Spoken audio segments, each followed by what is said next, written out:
जो बरसाती जो इसने तबाही मचा रखी है, कितना नुकसान हुआ इस इलाके में। और क्योंकि ये काउंसलर मकामी काउंसलर होते हैं, इनकी ज़्यादा जिम्मेदारी बनती है कि इन्होंने भी इस हवाले से, क्योंकि ये अभी मुंतखब हुए हैं, इन्होंने अभी तक तो ओथ भी नहीं लिया, लेकिन ऊपर से एक अल्लाह की तरफ से एक इम्तहान आजमाइश आएगी। आइए इनसे जानते हैं इनका क्या कहना है। बिस्मिल्लाहिर्रहमानिर्रहीम, अस्सलाम वालेकुम।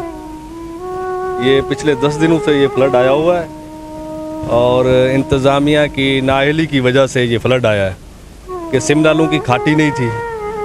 ये ज़िम्मेवारी बनती है डीसीओ साहब की। डीसीओ साहब ने आज तक इतनी हिम्मत नहीं की कि वो यहाँ पे आके अवाम का कोई दुख दर्द या इनके मसले मसाइल को देख सके। बाकी जो सियासी लोग हैं वो तो आते हैं अपने सियासी हिसाब के साथ। यहाँ पे कुछ लोग हैं जो बासर लोग हैं, वो इस पानी को रास्ता नहीं दिया जा रहा था, जो कि बरादरी हिसाब से हमने रास्ता कुछ जगहों से ले लिया है।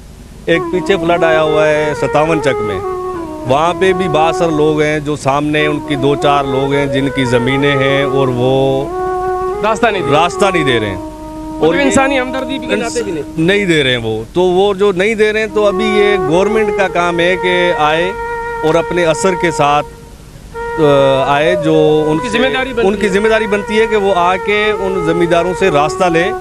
और वो जो सिम नाला बना हुआ है वहाँ 57 चक में, उसका टेंडर हुआ है, 12 करोड़ रुपए उसके आए थे फंड, जिसमें से कोई 6-7 करोड़ रुपए लागत उस पर लग गई थी। बाकी जो है ज़मींदारों ने जो रास्ता नहीं दिया उसकी वजह से कंप्लीट नहीं है।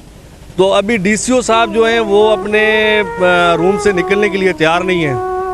अवाम डूब रही है, गाड़ियाँ तो उनकी निकलती हैं डेली, गाड़ियाँ सियासी लोग आ रहे हैं। सियासी बंदा जो है वो कभी भी किसी ज़मींदार को जो है वो जो दबाव नहीं डालेगा और उसको नाराज़ नहीं करेगा। ये गवर्नमेंट की जो है उसी के सिस्टम में आता है कि डीसीओ साहब को ये समझना चाहिए कि वो एक पब्लिक सर्वेंट है, तो उनको पब्लिक सर्वेंट के हिसाब से बाहर निकलना चाहिए और पब्लिक की बात सुननी चाहिए और उनके जो मसाइल हैं वो हल करने चाहिए। इस फ्लड ने तो पीछे तकरीबन कोई 2-4 हज़ार एकड़ ज़मीन जो है वो तबाह कर दी है और काफ़ी लोगों के जो घर हैं वो गिर चुके हैं और काफ़ी बच्चे, काफ़ी जानें ज़ाया हो चुकी हैं, जो मकान गिरे हैं।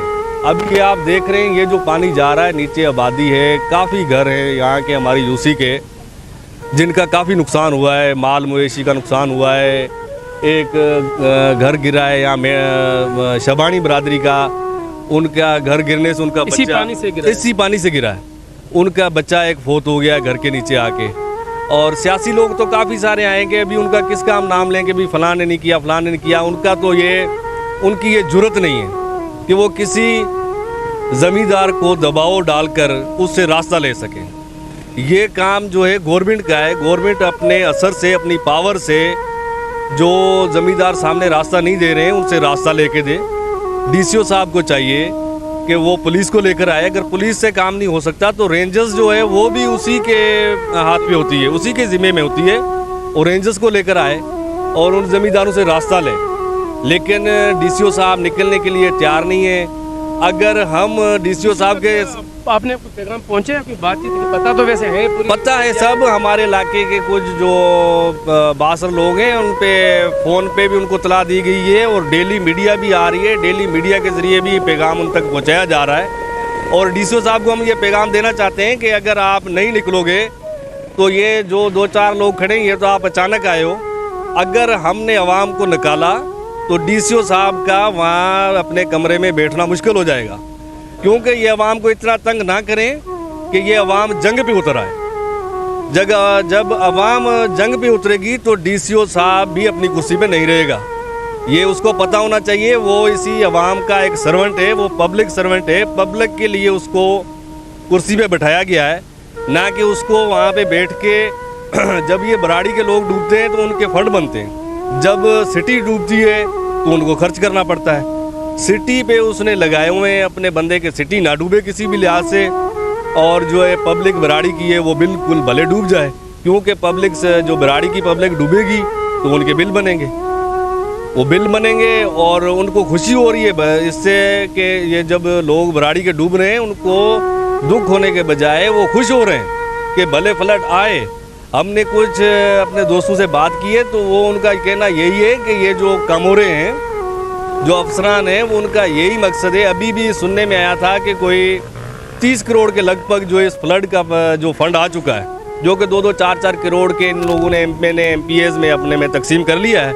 लेकिन यहाँ पे तो 2 मशीनें दी गई हैं जो वो भी चल नहीं रही हैं। वो भी चल नहीं, बता रहा है भाई, कभी डीजल नहीं है, कभी ड्राइवर नहीं है, खड़ी हैं। फोटो जब पता होता है कि आज आ रहा है कोई नुमाइंदा तो वो स्टार्ट हो जाती हैं, घंटे 2 के लिए चलती हैं। आपका मकसद है फोटो सेशन के लिए? फोटो सेशन के लिए अवाम का किसी को भी जो है मना दुख नहीं है। और हमारी यूसी में जो है, ये जो यूसी गुजरी है, यहाँ पे तो OGDCL जो कंपनी है उसका बड़ा किरदार है। हमारी यूसी गुजरी में 7 वेल हैं, ये DC साहब को भी पता होना चाहिए। तो अगर ये इनका, हमारी आवाम की यूसी गुजरी का ये अगर मालकी नहीं करेंगे तो हम इनकी सरकारी मशीनरी या सरकारी काम इनके नहीं होने देंगे। जिसमें OGDCL जो है वो बहुत बड़ा काम कर रही है। यहाँ पे वो रास्ते हैं उनका आना जाना है, और इनके जो भी इनका जो सरकारी सिस्टम नेटवर्क चल रहा है, जब हम उनको रोकेंगे तो फिर इनकी रेंजर्स भी आ जाएगी, ये खुद भी बाहर निकल आएंगे। लेकिन इससे पहले इनको अखलाकी तौर पे निकलना चाहिए, इससे पहले कि अवाम अपना फैसला खुद करने पे आ जाए। इससे इनको चाहिए कि ये बाहर निकलें और अवाम के मसाइल सुने और उनके मसाइल हल करें। डॉक्टर साहब देखिए, इरिगेशन ड्रेनेज ये बहुत बड़ा डिपार्टमेंट है। अरबों रुपए इनको इन सेम नालों की खाटियों के लिए पैसे आते हैं। फ्लड का तो एक इशू एक तरफ रख लेते हैं, चलो वो उनकी बजट है, सब कुछ भी है, उनको एहतियातन करना भी है। लेकिन ये इरिगेशन ड्रेनेज डिपार्टमेंट, जिन्होंने इनके ऊपर अपने पता नहीं कितने तो इन्होंने मुलाजमीन रखे होंगे, जिनकी हर माह इनकी तनख्वाहें भी आती हैं, तो क्या ये उनकी जिम्मेदारी बनती है? उनका एक्शन है, उनका चीफ है, क्या उनकी कोई जिम्मेदारी नहीं है कि ये जब मानसून की बारिशें आती हैं तो पहले बताया जाता है कि अभी बारिश आ रही है और फलां दिन से बारिश जो शुरू होगी, क्यों? तो उससे पहले इनकी खाटियाँ अगर हो जाती तो क्यों उनकी जिम्मेदारी नहीं बनती? क्या ये इतने नाअहल हैं कि आप बोल रहे हो कि मानसून की बारिशें होने से पहले खाटी करें। ये जब आवाम डूब रही है, बच्चे लोगों के मर रहे हैं, फसलें तबाह हो रही है करोड़ों रुपए की, ये इस वक्त निकलने के लिए तैयार नहीं है, तो ये बारिशों से पहले कैसे निकल सकते हैं? ये बहुत बड़े लोग हैं, ये जो है ये एक आला कौम है। ये जो गरीब लोग हैं इनको तो ये तस्लीम ही नहीं करते, इनको तो ये असल ताकत तो यही है, आप आवाम है, आपकी ताकत सारी है। बस ये इनको अभी तक जो है हमारे ज़िले में ये यहाँ के जो है पुरअमन लोग हैं, ये कोई दंगा फसाद नहीं चाहते हैं और ना करते हैं। तो ये चाहते हैं अभी कि इनके साथ कुछ किया जाए, तभी ये इंसान बनेंगे, तभी इनको पता चलेगा कि इन गरीबों के बच्चे भी हैं, इनकी भी कुछ हसरतें हैं और इनकी भी कुछ ज़रूरियात हैं। तब तक इनको कोई पता नहीं चलेगा। इनको अब फ्लड आया है, कल को ये राशन की या किसी चीज़ की बात करते हैं कि राशन या वगैरह वगैरह, करोड़ों रुपए की फसलें डूब चुकी हैं, क्या देंगे ये? कल राशन का कट्टा दे जाएंगे 2000 रुपये का, 3000 रुपये का। और इनको पता है कि गरीब लोग हैं यहाँ के, 2000-3000 का कट्टा जाके देंगे, फोटो बनवाएंगे और वाह भी हो जाएगी, पब्लिसिटी भी इनकी हो जाएगी और इनकी कारकर्दगी भी सामने आ जाएगी। और ये अपने अगर 1 करोड़ रुपए का माल तकसीम करते हैं तो ये 5 करोड़ रुपए का बिल भी बना लेंगे। और ये बिल तो तभी बनाएंगे जब लोग डूबेंगे ना, तो इन लोगों को डुबाना है। इनका मकसद यही है कि ये किसी भी लिहाज से ना बचे, अच्छी तरह से ये डूब लें, उसके बाद हम बाहर निकलें, फिर इनको हम राशन दें। जब इनको हम राशन देंगे तो फिर इनके जो हैं वो बिल बनेंगे और फिर इनका पेट भरेगा। उससे पहले ये ना तो निकलेंगे और ना ही कोई एक्शन लेंगे। अभी जो नीचे, अगर आप लोगों के पास टाइम हो तो नीचे 57 चक में जो बहुत बड़ा फ्लड आया हुआ है, उसको अवाम ने अपने ज़ोर पे खुद ही बरादरी हिसाब से मिल मिला के उन लोगों ने वो बड़े बड़े बंद बांधे हुए हैं। वो फ्लड इतना ख़तरनाक है कि 2011 में जब फ्लड आया था सिटी सांगड़ में, तो उसी पानी ने सांगड़ को तबाह किया था। तो अभी काफ़ी मीडिया पे और काफ़ी दफ़ा DCO को ये पैगाम पहुंचा चुके हैं हम कि भाई वो फ्लड आया हुआ है और इसका रुख जो है वो सांगड़ की तरफ है। बीच में काफ़ी सारे चक आते हैं, 7 चक आता है, 3 8 है, 3 है, 4 ये सब चक को इनको तबाह करता हुआ ये सिटी सांगड़ में दाखिल होगा। लेकिन उनके तिरासी के सेम नाले की पोजीशन तो बहुत उनके कान पे जूं भी नहीं रेंग रही है, क्योंकि उनको जब इस फ्लड का उन लोगों ने सुना है जब से, तो उन लोगों को खुशी महसूस हो रही है अंदर में कि ये आए और सिटी को बचाने की कोशिश करेंगे। चक डूबेंगे, जब चक डूबेंगे तो उनके बिल बनेंगे ना। तो हम यही कहना चाहते हैं, फिर आवाम फिर भी सोए रहेगी, इंतजार करती रहेगी। हम आखिर में पुरअमन रहना है, हमारा पुरअमन रहना है, तो क्या इतनी अपने खुद पे इतनी तबाहियां बर्दाश्त करके हम पुरअमन रहें, फिर भी पुरअमन रहें कि उनको कोई पैगाम ऐसा ना दें कि वो हरकत में ना आए। तो पैगाम तो ये पैगाम ही दे रहे हैं उनको कि भाई आप जो है, उनको हम पुरजोर अपील करते हैं कि आप बाहर निकलें, डीसीओ साहब बाहर निकलें और 57 चक्का जो फ्लड आया हुआ है उसका कोई बंदोबस्त करे। सामने कोई 2-4 जमींदार बताए जा रहे हैं जो रास्ता नहीं दे रहे। कौन है वो? अभी वो हम तो नहीं जानते उनको।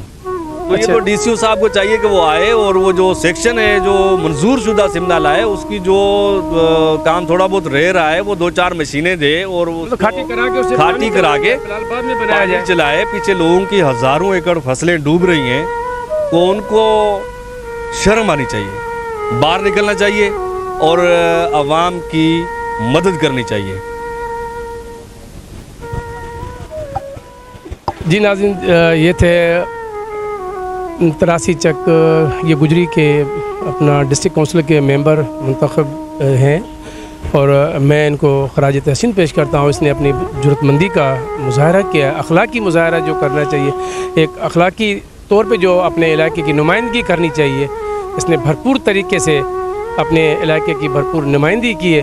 और ना कि इन्होंने डिप्टी कमिश्नर सांगड़ और मुंतखब अरकान जो हमारे, उन्हें एक अच्छा मैसेज दिया है कि क्या एक गुजरी और तिरासी चक की ये पुरअमन रहने वाली एक जो अवाम है, इन्हें इतना मजबूर ना किया जाए कि वो अपने हक़ के लिए डिप्टी कमिश्नर के दरवाज़े पे पहुंच जाए और कल को उसके लिए उसको ख़ुद को अपनी ऑफ़िस में रहना मुश्किल हो जाए, कि वो अपनी ऑफ़िसों से निकले और बजाय किसी ज़्यादा तबाही और नुकसानों का इंतज़ार करने के बजाय वो आके जो इनका फ्लड का सिस्टम इतना लोगों का जीना मुश्किल है कर रखा हुआ है, इनकी पानी की बहाली का सिलसिला जो सेम नालों का है वो खाटी का किया जाए, ताकि पानी प्रॉपर वे में जाके आगे अपने रूट पे पानी जाए, ताकि लोग जल्द से जल्द अपने इलाके में इनका अमन बहाल हो सके, अपने घरों तक वापस आ चुके हैं। क्योंकि अभी इस वक्त तक तो जब ये हज़ारों एकड़ फसलें जो डूबी हुई हैं, हज़ारों घर यहाँ डूबे हुए हैं, तो लाजमी ये लोग भी मकल नकानी करके कहीं जगह पे अपने माल मवेशी अपने बच्चे लेके कहीं और जगहों पे अगर तरसे हुए, इतना इंतज़ार ना करें कि लोगों का सब्र का पैमाना लबरेज हो जाए।